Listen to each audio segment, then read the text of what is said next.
নমস্কার বন্ধুরা, প্রাণ গার্ডেনিং চ্যানেলের আরেকটি ভিডিওতে সবাইকে স্বাগত জানাই। বন্ধুরা, এই গাছটা আমি ডিসেম্বরের 25 তারিখ নাগাদ বা তার আশেপাশে প্রতিস্থাপন করে তোমাদের দেখিয়েছিলাম এবং তারপর বিভিন্ন প্রসেসের মাধ্যমে গাছটা ক্রমশ বাড়তে থাকে। এবং এর কেয়ার বলতে আমি কেয়ার যা করেছি সেটা ভিডিওতে আমি অলরেডি বলেছি। ভিডিওতে আমি কন্টিনিউ খাওয়ারের কথা বলেছিলাম, কিন্তু আমি এটার ক্ষেত্রে খাওয়ার কন্টিনিউ করতে পারিনি এবং তার যথেষ্ট কারণ ছিল। আমি একটু ব্যস্ত ছিলাম, তো সেই কারণে খাওয়ার কন্টিনিউ করতে পারিনি। আর কোনো রকম কীটনাশক এতে আমি ইচ্ছাকৃতভাবে প্রয়োগ করিনি, কারণ আমার ছাদ বাগানে লেবু বা অন্যান্য ধরনের গাছ আছে যেগুলো শীতের শেষে ফুল আসে এবং আমার মনে হয়েছিল এতে যেহেতু প্রচুর পরিমাণে মৌমাছি আসে, তো সেগুলো যদি আমার লেবু ফুলের মধ্যেও এসে বসে তো লেবু গাছের পরাগ মিলনটা খুব ভালো হবে, তো ফ্রুট সেটিং বেটার হবে। তাই আমি এতে কোনোভাবে কীটনাশকের ব্যবহার করিনি, শুধু 2বার ফাঙ্গিসাইড ইউজ করেছিলাম এবং বর্ষা পাওয়ার পর আরেকবার ফাঙ্গিসাইড ইউজ করেছিলাম। তো এখন দেখা যাচ্ছে যে ফাঙ্গিসাইড ইউজ করার ফলে পাতাগুলোতে ফাঙ্গিসাইডের স্পট আছে।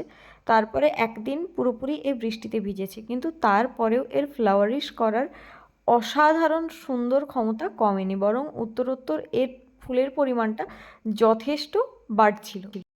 এর সৌন্দর্যে মুগ্ধ হয়ে প্রচুর পরিমাণে মৌমাছি প্রতিদিন আসে এতে মধু খেতে। তো বন্ধুরা, এখন আমি হাত দিয়ে যেটা ধরে আছি ওই ফুলটা অলরেডি আমার ফুটে গেছে এবং ফোটার পরে এই গ্রিন কালারের যেগুলো দেখা যাচ্ছে এগুলো কিন্তু বীজ তৈরি হতে স্টার্ট হয়েছে।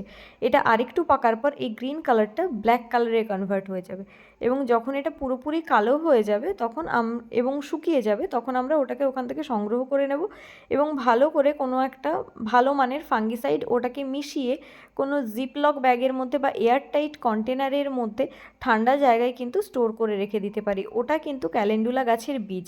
আমরা যদি এইভাবে বীজটা সংগ্রহ করতে পারি তাহলে কিন্তু আমাদের পরের বছর আর ক্যালেন্ডুলার কোনো চারা কিনতে হবে না, ওই বীজ থেকেই একাধিক চারা উৎপন্ন হতে পারে। তবে হ্যাঁ, এই বীজটা গরমের প্রভাবে নষ্ট হয়ে যায়, তাই আমাদের কোনো রকম ঠান্ডার পরিবেশেই এটাকে সংগ্রহ করতে হবে।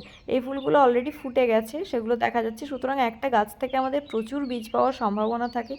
বন্ধুরা, এর টোটাল কেয়ার আমি আমার এর আগে একটা ভিডিওতে তোমাদের সাথে শেয়ার করেছি। যারা এখনও পর্যন্ত দেখোনি তারা আমার চ্যানেল ভিজিট করে অবশ্যই করে ভিডিওটা দেখো এবং আগামী শীত থেকে তোমাদের প্রত্যেকের বাগানে এরম একটি করে ক্যালেন্ডুলা করে দেখো।